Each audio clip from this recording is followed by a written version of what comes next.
Hi అండి. అందరికీ నమస్తే. ఫస్ట్ అందరికీ ఉగాది శుభాకాంక్షలు అండి. మీకు మీ కుటుంబ సభ్యులు అందరికీ కూడా. ఈరోజు ఉగాది కదా, కొత్త స్టోరీ స్టార్ట్ చేయాలి అనిపించింది. అందుకే న్యూ స్టోరీ అండి. మీకు నచ్చితే కామెంట్ చేయండి, తప్పకుండా కంటిన్యూ చేస్తాను. స్టోరీ పూర్తిగా వినండి, స్టోరీ చాలా ఇంట్రెస్టింగ్గా ఉంటుంది. ఇకపోతే మనం స్టోరీలోకి వెళ్ళిపోదాం. Romantic beast part 1. ఆమెమో మంచు పర్వతం, అతనేమో అగ్నిజ్వాల. ప్రతిదానికి కాంప్రమైజ్ అయ్యి పెరిగిన అమ్మాయి. కాంప్రమైజ్ అంటే ఏంటో కూడా తెలియని అబ్బాయి. ఓర్పు ఇంకా నిదానం తెలిసిన అమ్మాయి తను. కంటి చూపుతోనే నిప్పులు కక్కే హీరో అతను. మరి చూద్దాం, ఇరువురు గమ్యాలు వేరు, దారులు వేరు. ఇద్దరు ఒకరిని ఒకరు చేరుకుంటారా అనేది స్టోరీ. రోడ్ సైడ్ ఆపున్న కారుని చిరాగ్గా చూస్తూ వాచ్ చూసుకుంటున్నాడు అమర్. లోపల ఏం జరుగుతుందో అతనికి బాగా తెలుసు. అది తలుచుకోవడానికి కూడా అతనికి చిరాగ్గా ఉంది. అతనికి అదంతా చాలా చిరాగ్గా ఉన్నా కానీ ఏమీ చేయలేని సిచ్యువేషన్. కొద్దిసేపటికి కారిడోర్ ఓపెన్ అవడంతో అటు చూడగానే ఒక అమ్మాయి డ్రెస్ సరి చేసుకుంటూ బయటకు వచ్చింది. అప్పటికి అక్కడికి వచ్చిన వేరే కారులో వెళ్ళిపోయింది తను. ఆమె వెళ్ళిపోయిన నిమిషానికి హారన్ కొట్టి రేయ్ రారా అన్న మాటకి విసుగ్గా డ్రైవర్ సీట్లో కూర్చుని కార్ స్టార్ట్ చేశాడు. విసుగ్గా ఉన్న అమర్ ఫేస్ చూసి రే ఆ ఫేస్ ఏంట్రా అని అన్నాడు, కారులో ఉన్న బీర్ బాటిల్ ఓపెన్ చేసి తాగుతూ. నేనేమి నీ గర్ల్ ఫ్రెండ్ కాదురా వాళ్ళలా ఉండడానికి అని అన్నాడు మరింత చిరాగ్గా. వాళ్ళు జస్ట్ ప్లాసింగ్ క్లౌడ్స్ రా, బట్ నువ్వు వన్ అండ్ ఓన్లీ ఫ్రెండ్ అని అన్నాడు బీర్ సిప్ చేస్తూ నవ్వుతూ. అమర్ ఆ మాటకి అతని వైపుకు చూస్తూ రే పెళ్లి చేసుకోవచ్చు కదరా, ఇలా అమ్మాయిలతో ఎంజాయ్ చేస్తూ ఎన్నాళ్ళు ఉంటావు చెప్పు. నువ్వు ఒక ఫేమస్ డైరెక్టర్వి, నీ గురించి నువ్వు ఒక ప్లే బాయ్ అని, నీకు అమ్మాయిలు పిచ్చి అని ఏదేదో రాస్తున్నారా అని అన్నాడు అమర్. ఆ మాటకి అదంతా నిజమే కదరా, ఆయన పెళ్ళి అంటావేంట్రా, పెళ్ళయ్యాక ఎంజాయ్ చేసే లైఫ్ నేను రోజుకో అమ్మాయితో చేస్తున్నాను, ఇక అలాంటప్పుడు పెళ్లితో పనేంటి అని అన్నాడు క్యాజువల్ గా. దానికి అమర్ రే పెళ్ళంటే దాని ఒక్కదానికి సంబంధించిన విషయం కాదు, అది ప్రేమకి బాధ్యతకి సంబంధించింది అని ఇంకా ఏదో మాట్లాడే లోపు రేయ్ ఆప్రా బాబు, నీ చెప్పేది నేను వినను అని తెలిసినా అయినా చెప్తావు, నీకు రోజు ఇది ఫన్నీగా అనిపించట్లా అని అంటూ వెళ్లే రూట్ చూస్తూ ఏంట్రా ఇంటికా అని అన్నాడు. హా ఇంటికే, గెస్ట్ హౌస్ లో నువ్వు రోజు చేసే వర్క్ కారులోనే కంప్లీట్ అయిందిగా, ఇంకక్కడికి ఎందుకు అని అంటూ ఫేస్ వికారంగా పెట్టి ఇంటికి తీసుకొచ్చాడు అమ్మారు. దానికి అతను మరింత అందంగా నవ్వుతూ మరి తను నెక్స్ట్ డే బొంబాయి వెళ్ళిపోతున్నా అర్జెంటుగా కలవాలని కాల్ చేసిందిరా, అందుకే అదే రూట్ లో తనని మీట్ అవ్వాల్సి వచ్చింది అని అన్నాడు. దానికి అమర్ ఇంకా ఆపరా బాబు ఇల్లు వచ్చింది అని అన్నాడు. అది ఇల్లు అనే కంటే ప్యాలెస్ అనడం కరెక్టేమో. కార్ ఇంట్లోకి వెళ్లడంతో ఇద్దరు లోపలికి వెళ్ళిపోయారు. మరి అంత అందంగా ఉంది ఆ ఇల్లు. ఇద్దరు డిన్నర్ అంతకు ముందే జరిగిన పార్టీలో డిన్నర్ చేసి ఉండడంతో ఎవరి రూమ్స్ కు వాళ్ళు వెళ్ళిపోయారు. లోపలికి వెళ్ళిన అతను ఫ్రెష్ అయ్యి మందు మత్తుతో పాటు బాడీ టైట్నెస్ తో పడుకుంటే పక్క రూమ్ లో ఉన్న అమర్ మాత్రం తన ఫ్రెండ్ ని ఎలా చేంజ్ చేయాలా అని ఆలోచిస్తూ ఉన్నాడు. అది తనకి ఎప్పటికీ సాధ్యం కాదు అని అర్థమై బాధతో పడుకున్నాడు. ఓపెన్ ప్లేస్ లో షూటింగ్ స్టార్ట్ అవడంతో ఇక స్టార్ హీరోతో పాటు ఆ సీన్ కి కావలసిన వాళ్ళంతా వెయిట్ చేస్తూ ఉండడంతో తను చెప్పిన టైంకి కరెక్ట్ గా ఆ సెట్ లో అడుగుపెట్టాడు Siddharth Abhimanyu, the young and famous director Siddharth Abhimanyu. తన పేరెంట్స్ చిన్నప్పుడే యాక్సిడెంట్ లో చనిపోయారు. అతనికి ఉన్న ఆస్తికి రిలేటివ్స్ కి అతన్ని పెంచడానికి మొగ్గు చూపినా అంత చిన్న ఏజ్ లోనే వాళ్ళ ఆలోచనలు గమనించి ఎవరి అవసరం తనకి లేదని చెప్పి తను పెరిగే కొద్దీ హాస్టల్లోనే ఉంటూ స్టడీని తన ప్రాపర్టీని మేనేజ్ చేశాడు. అలా హాస్టల్లో ఆర్ఫన్ గా పరిచయమైన వాడే అమరు. సిద్ధార్థ్ కి ఉన్న ఒకే ఒక రిలేషన్, ఇద్దరికి వాళ్ళిద్దరు మాత్రమే ఫ్యామిలీ. వాళ్ళ ఫ్యామిలీ మూవీ ఫీల్డ్ కి సంబంధించిన వారు కావడంతో తెలియకుండానే ఆ ఫీల్డ్ మీద ఇంట్రెస్ట్ పెంచుకుని తనలోని ఫ్యాషన్ తో పాటు అసిస్టెంట్ డైరెక్టర్ నుండి గ్రేట్ డైరెక్టర్ పొజిషన్ కి మారాడు. అతను ఎలా ఉన్నా కానీ అతని ఫ్రెండ్ ఎప్పుడు తనతో ఎప్పుడూ ఉండాల్సిందే. అమర్ చెప్పేది తన కోసమే అని తెలిసినా తనని తను మార్చుకోవటం ఇష్టం లేని బిహేవియర్ సిద్ధార్థదైతే, అమర్ క్యారెక్టర్ వర్క్ విషయంలో తనకి కావలసిన అవుట్ఫిట్ వచ్చేంత వరకు వదలడు. వర్క్ విషయంలో ఎంత హార్డ్ గా ఉంటాడో తనతో ఉన్న వాళ్ళతో అంతే జోవియల్ గా ఉంటాడు. లైఫ్ లో ఫ్రెండ్ అనే రిలేషన్ ని తప్ప ఎలాంటి ఎమోషన్ ని చూడకపోవడంతో అతనికున్న నేమ్ అండ్ ఫేమ్ కి టెన్నిస్ లోనే అమ్మాయిలకి ఎడిక్ట్ అయ్యాడు. కోరి తను ఏ అమ్మాయి దగ్గరికి వెళ్ళడు.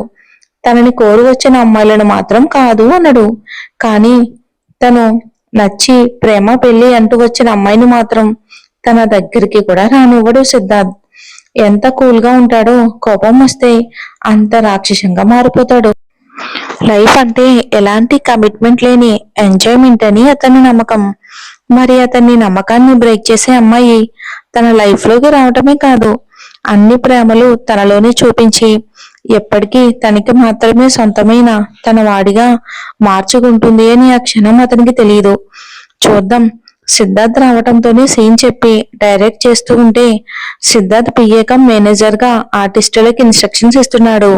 సీన్ తనకు అనుకున్న విధంగా పర్ఫెక్ట్ గా రాగానే అప్పటికే ఎన్నో టేక్ చేసిన హీరో హీరోయిన్ సిద్ధార్థ్ ఫేస్ లో కనిపిస్తూ ఉన్న కార్నర్ స్మైల్ కి ఓకే అయ్యిందని ఊపిరి పీల్చుకున్నారు.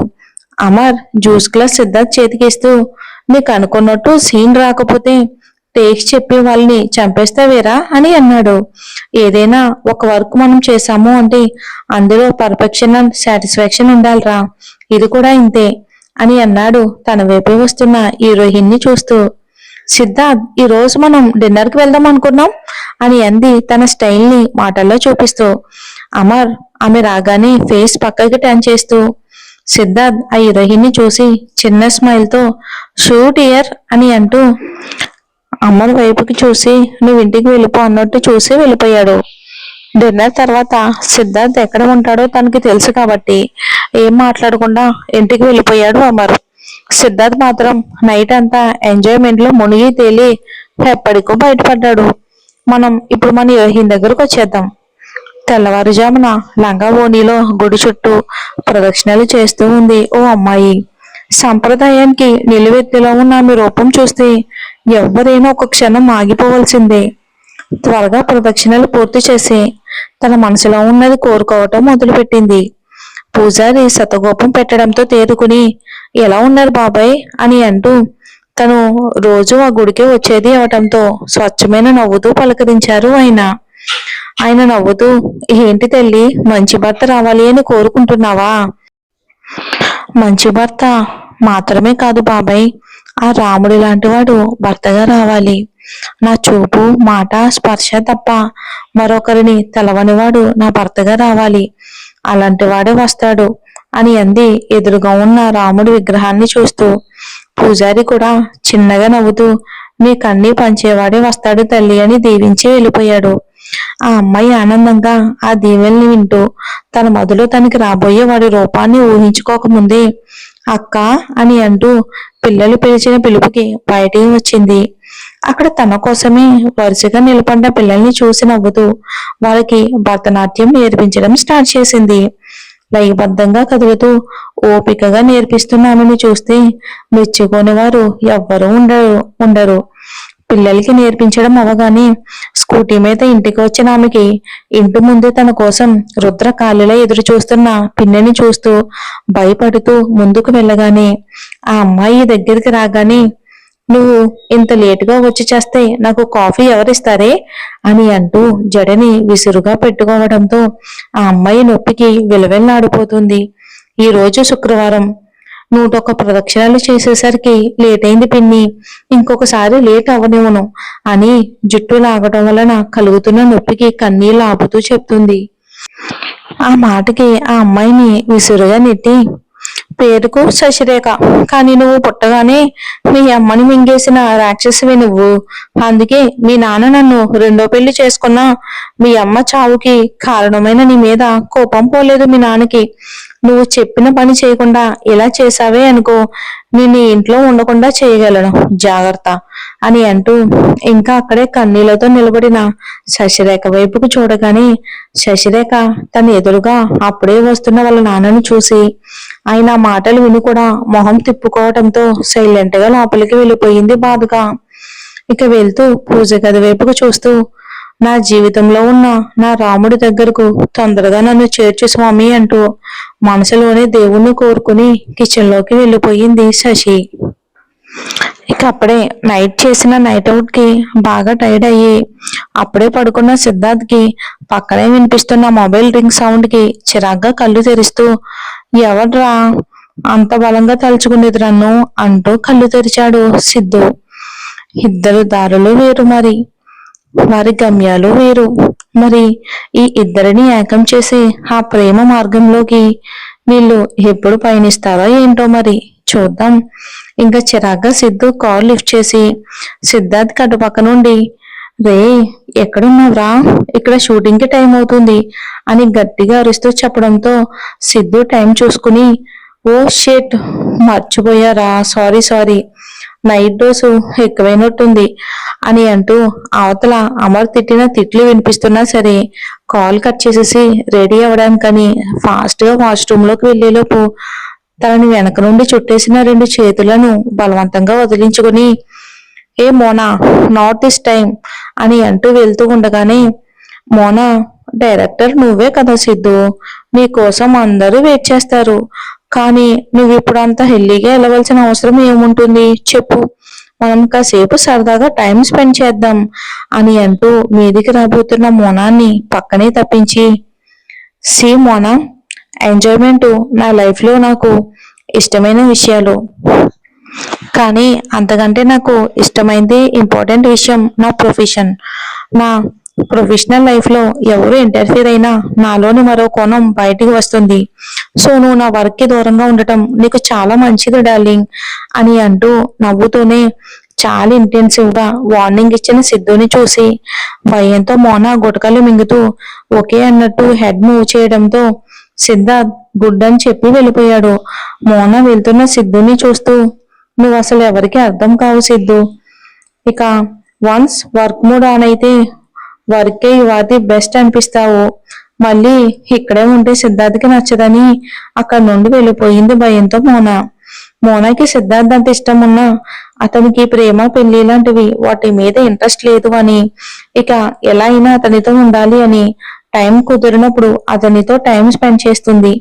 కానీ అతను తనతో పాటు ఎంతో మంది అమ్మాయిలు అతనిని ఇష్టపడుతున్నారు, అలా ఇష్టపడిన వాళ్ళు అతనితో బెడ్ షేర్ చేసుకుంటున్నారు అని తెలిసిన సిద్ధార్థ్తో ఉన్న రిలేషన్ ని అలాగే కంటిన్యూ చేస్తుంది మోనా.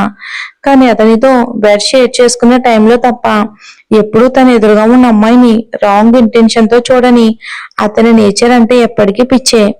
కానీ ఎప్పటికైనా పెళ్ళంటూ చేసుకుంటే తననే చేసుకుంటాడేమోనన్న ఆ ఆశతో ఎదురు చూస్తుంది మోనా. ఇంట్లో పనులన్నీ పూర్తి చేసి కాలేజ్ కని బయటికి వచ్చిన శశిరేఖకి, నువ్వు ఆ డాన్స్ అని చెప్పి సంపాదించే డబ్బులతో స్కూటీ కొనుక్కుని అది నీదే అని పొగరు చూపించకుండా కాలేజ్ అయిపోయిన అరగంటకి నువ్వు ఇంట్లో ఉండాలి, అర్థమైందా అని అనడంతో శశిరేఖ సరే అన్నట్టు చెప్పి స్కూటీలో కాలేజ్కి బయలుదేరింది. శశిరేఖ చిన్నప్పటి నుండి స్కాలర్షిప్ మీద చదువుకుంటూ బీటెక్ లో జాయిన్ అయ్యింది. కాలేజ్ కూడా బాగా దూరం అవడంతో హాస్టల్లో ఉంటే పని చేయడానికి ఎవరూ ఉండరని వాళ్ళ పిన్ని వద్దు అనడంతో పాటు వాళ్ళ నాన్న రోజు దారి ఖర్చులకు మనీ ఇవ్వటం తన వల్ల కాదని తేల్చి చెప్పేశాడు. దాంతో శశిరేఖ పూజారి గారి భార్య దగ్గర చిన్నప్పటి నుండి నాట్యం నేర్చుకుని ఉండటంతో అదే తను కాలేజ్కి వెళ్ళటానికి కూడా హెల్ప్ అయ్యింది. తర్వాత బస్సులో అక్కడ నుండి కాలేజ్కి వెళ్లే అమ్మాయి తను ఒకతే అవటంతో అందరి అబ్బాయిల మధ్యలో వెళ్ళలేక బాధపడుతున్న శశిరేఖ బాధ అర్థం చేసుకుని శశిరేఖ గురించి పూర్తిగా తెలిసిన పూజారి గారు తన దగ్గర సెకండ్ హ్యాండ్ స్కూటర్ తీసుకోమని నచ్చ చెప్పడంతో ఇక బస్ ఛార్జెస్ ఇంట్లో కూడా పని చేయడానికి టైం కలిసి వస్తుందని వాళ్ళ పిన్నిని కూడా ఒప్పించడంతో ఆవిడ దానికి ఒప్పుకుని తను చదువుకు గాని మరి దేనికైనా గాని ఇంట్లో నుండి ఒక్క రూపాయి కూడా రాదు అని, తను చదువుకుంటే తనకి ప్రాబ్లం లేదు అని దయార్థ హృదయంతో చెప్పినట్టు ఒప్పుకోవడంతో శశి ఆ స్కూటీ తీసుకుని మార్నింగ్ డాన్స్ క్లాసులు తీసుకుని వాటి నుండి వచ్చే మనీతో పూజారి గారు వాళ్ళు వద్దన్నా సరే స్కూటీ కోసం కొంత అమౌంట్ ఇచ్చి మిగిలిన అమౌంట్ తో కాలేజ్ కి వెళ్ళొస్తుంది. స్కూటీ మీద వెళ్తున్న శశికి ఇవన్నీ ఒక్కసారిగా గుర్తుకు రావటంతో తలని గట్టిగా విదిల్చి రోడ్డు మీద ధ్యాస పెట్టింది. ఇంతలో రోడ్డు మీద ఫోన్ మాట్లాడుతూ అటు ఇటు తిరుగుతున్న వ్యక్తిని చూసుకోకుండా లాస్ట్ మినిట్ లో చూసినా కానీ బ్రేక్ కంట్రోల్ అవ్వక అతన్ని గుద్దేసింది. హా అంటూ పడిపోయిన అతన్ని చూసి జరిగింది అర్థం అవటంతో కంగారులో రెండు చేతులతో ఫేస్ ని దాచేసి అలాగే నిలబడిపోయింది భయంతో. షూటింగ్ కి టైం అవుతుందని అమర్ కాల్ చేయడంతో బయలుదేరిన సిద్ధార్థ్ కి దారిలో కార్ రిపేర్ అవడంతో కార్ ని సర్వీసింగ్ కి ఇవ్వనందుకు స్టాఫ్ కి కాల్ చేసి తిడుతూ వెంటనే కార్ పంపించమని అమర్ని తిడుతూ చూసుకోకుండా రోడ్డు మీదకి వచ్చాడు సిద్ధార్థ్. ఇంతలో తనని ఒక వెహికల్ కుద్దడంతో అది లైట్ గానే టచ్ అయినా అస్సలు ఊహించకపోవడంతో చేతిలో ఉన్న మొబైల్ జారిపోవడంతో పాటు తను కూడా కింద పడిపోయాడు.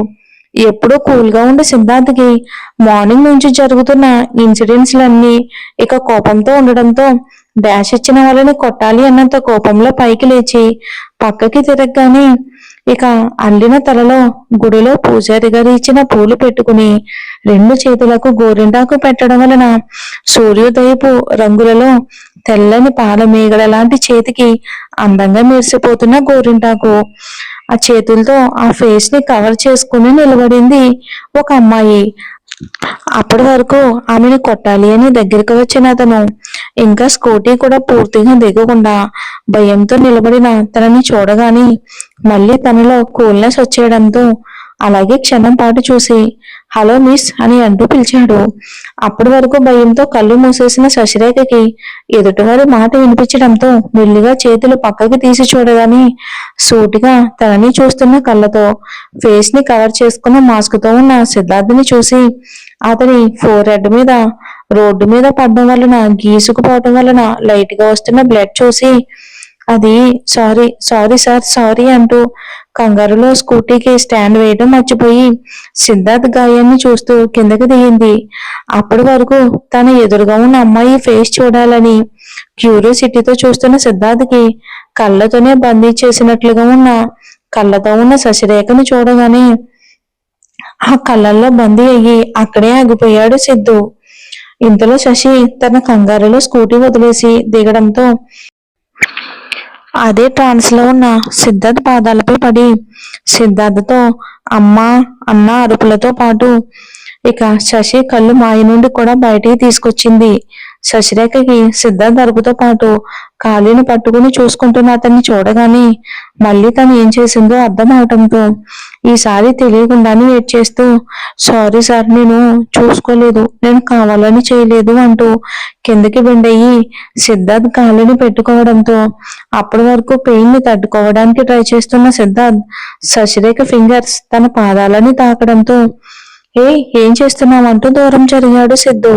సారీ సార్ అసలు చూసుకోలేదు అంటూ వెంటనే తెల్లటి పాదాల మీద పడ్డ వెయిట్ కి ఎర్రగా కంది స్వెల్లింగ్ వచ్చేయడంతో శశి కళ్ళల్లో నీళ్లతో పాటు తన బాటిల్లో ఉన్న వాటర్ ని ఆ పాదం మీద పోసి సిద్ధార్థ్ వైపుకు చూడగానే తన మీద భయంతో మూవీలో యాక్ట్ చేయాలని ఆశతో తన కాళ్ళు పట్టుకున్న వాళ్ళని చూశాడు. కానీ ఇలా తన మీద కంచంతో పట్టుకున్నది శశి మాత్రమే అవటంతో క్రేజీగా అనిపించి తను ఏడుస్తుంది అని తెలిసినా ఏం మాట్లాడకుండా తన వైపుకు చూస్తూ ఉన్నాడు. ఎందుకో తను ఏడవడం కూడా చాలా నచ్చేసింది సిద్ధుకి. ఇంతలో తన ఫోర్ హెడ్ మీద హ్యాండ్ కీతో మెల్లగా అద్దుతున్న శశిని చూస్తూ ఉండగానే ఫోన్ లో ట్రాఫిక్ వల్ల డ్రైవర్ రావడానికి లేట్ అవుతుంది అని చెప్పిన అమర్ మాటకి ఓ గాడ్ అంటూ పక్కకి చూడగానే పాడైపోవడానికి ఆగిపోవడానికి మధ్యలో ఉన్న శశి స్కూటీ కనిపించడంతో శశిని చూస్తూ మీ సారీని యాక్సెప్ట్ చేయాలి అంటే మీరు నన్ను ఈ అడ్రస్ లో డ్రాప్ చేయాలి అని కింద పడి డ్యామేజ్ అయ్యి ఇంకెప్పుడు పనికి రాకుండా అయినా తన ఫోన్ తీసుకుని అడ్రస్ చెప్పడంతో శశి తను చేసిన దానికి అసలే ఫీల్ అవుతూ ఉండడంతో కళ్ళు తుడుచుకుని బుద్ధిగా ఓకే అన్నట్టు హెడ్ మూవ్ చేసి సిద్ధార్థ్ పైకి లేపిన స్కూటీని స్టార్ట్ చేయగానే తనని గుద్దినప్పుడు శశి డ్రైవింగ్ స్పీడ్ ని ఎజ్యూమ్ చేసి, నేను డ్రైవ్ చేస్తే నీకు ఇబ్బంది ఉండదుగా అని వెనకాలే ఎక్కకుండా చెప్పడంతో శశికి కూడా అదే కరెక్ట్ అనిపించి స్కూటీ తన చేతికిచ్చి వెనకాల సిద్ధార్థకి ఏమాత్రం టచ్ అవ్వకుండా కూర్చుంది. ఒక పక్క డ్రైవింగ్ చేస్తూనే శశి బిహేవియర్ అద్దంలో నుండి తెలియడంతో చిన్నగా స్మైల్ చేసి తన స్పీడ్ తో లేట్ ని కవర్ చేస్తూ షూటింగ్ స్పాట్ దగ్గరికి ఆ స్కూటీతో హై స్పీడ్ డ్రైవ్ చేయటం కుదరక నార్మల్ స్పీడ్ తో డ్రైవ్ చేస్తూ షూటింగ్ స్పాట్ కి రీచ్ అయ్యాడు. టైం అవుతుంది అని స్పీడ్ గా ముందుకు నడుస్తూ 2 అడుగులు వేయగానే శశి గుర్తుకు రావటంతో వెనక్కి తిరిగి చూడగానే ఆ షూటింగ్ సెట్ వైపు అక్కడ మనుషుల ఫాస్ట్ కల్చర్ ని కొత్తగా చూస్తూ నిలబడ్డం చూసి సిద్ధార్థ్ తను చూస్తున్న వాటి వైపుకు ఒకసారి చూసి మళ్ళీ శశి వైపుకు చూసి, ఈ పాప డ్రెస్సింగ్ మాత్రమే కాదు తను కూడా 90s లోనే ఆగిపోయినట్టుంది అని అనుకుని శశి దగ్గరకు వచ్చి, hey thank you so much అంటూ శశి ఇవ్వకున్నా సరే చొరవగా తన చేయి పట్టుకుని దాన్ని వేవ్ చేసి వెళ్ళిపోయాడు సిద్ధు. శశి మాత్రం తనకి తన తండ్రి స్పర్శ కూడా సరిగ్గా తెలియని తనకి సిద్ధార్థ్ చేతి స్పర్శ తగలడంతో ఆ హ్యాండ్ ని వెళ్తున్న సిద్ధార్థ్ ని చూస్తూ ఉండిపోయింది. అలానే మన శశి. మరి స్టోరీ విన్నారు కదండి, నచ్చితే కామెంట్ చేయండి, తప్పకుండా కంటిన్యూ చేస్తాను. థ్యాంక్స్ ఫర్ వాచింగ్ అండి. న్యూ స్టోరీ కాబట్టి హైపర్ ఆప్షన్ క్లిక్ చేయండి. స్టోరీ ఇంకో నలుగురికి రీచ్ అయ్యే అవకాశం ఉంటుంది. అందరికీ కూడా మళ్ళీ ఇంకొకసారి ఉగాది శుభాకాంక్షలు. Thanks for watching.